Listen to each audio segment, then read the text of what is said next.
Hey, I'm Sass. Let's check out what's making news. As conflict continues to grow in the Middle East, the government is urging Australians in Lebanon to leave the country as soon as they can. And just a warning, this story might contain things that some people find upsetting. This was the message to the more than 15,000 Australians living in Lebanon. You should return home as soon as you are able to, whilst commercial options are still available if they are. Since Monday, southern Lebanon has been hit by thousands of airstrikes in what has been the country's deadliest couple of days in more than 30 years. Hundreds of thousands of people have evacuated the region, and makeshift shelters have been set up throughout the capital, Beirut.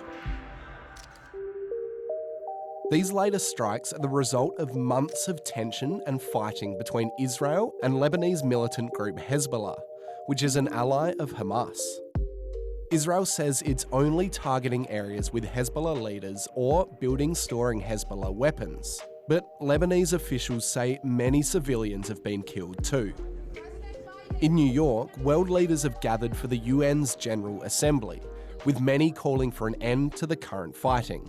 We need to make sure there is de-escalation, both by Israel and Hezbollah. It is time for a just peace, based on the UN Charter, on international law, and on UN resolutions. If you're feeling worried or upset about that story or anything else you've seen in the news, make sure you talk to someone about it. You can also call Kids Helpline on 1800 55 1800 or check out our website. We've got some resources up there on how to deal with upsetting news. Uluru has had a soaking, recording its wettest September day ever. Waterfalls have been flowing down the iconic rock, with about 33 millimetres of rain falling on Monday, breaking the 2010 record of 24 millimetres. A flood watch has been put in place for areas near the Northern Territory and Western Australian border. And now experts say the wet and wild weather will start moving southeast towards New South Wales. Now to Portland in regional Victoria, where an unusual creature has paid an unusual visit. Ren checked it out. Did you hear that? Yeah. What is that? A tiger? No. A bear? No. An elephant? Weirdly enough, you're close. It's this guy. Yep, meet Sammy the elephant seal. This funny-looking fella is currently calling this city in Victoria home, which is a little random considering elephant seals normally live thousands of kilometres away on islands near Antarctica. Sammy first visited Portland as a youngster, and he liked it here so much that, well, he's just kind of kept coming back. He's so big and he's so amazing. Yeah, I just love him. Male elephant seals like Sammy here can weigh up to a whopping 4,000 kilograms, and their bites can be dangerous. So while you might feel inclined to pet Portland's slimy friend, You mustn't touch him or feed him. Sammy's a wild animal. He can, act unexpectedly.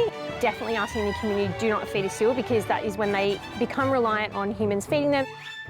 so while we don't know how long Sammy will be in town, the best thing locals can do is simply let him chill in peace. Now it's time to try something new with these next stories. Should have gone pink earlier. Starting off with some rollerblading, backwards. This is Gabe Home, and he set a new world record for fastest speed on skates downhill, backwards, reaching a speed of 81.08 k's. Pretty speedy. Now to San Diego Zoo Safari Park, which has a newborn. This little aardvark cub is the first to be born at the zoo in more than 35 years. No, just look at those big ears. And finally, is it a bird? Is it a plane? Is it a surfer? Kind of. This is Chilean skydiver and surfer Sebastian Alvarez. He's combined his two hobbies and taken on this world's first skydive to surf jump in Abu Dhabi, jumping out of a helicopter at 12,000 feet, and then jumping onto a 7.5-foot wave. Well, that's all we have time for today. We'll see you tomorrow. Bye! Maybe I should go blue next time.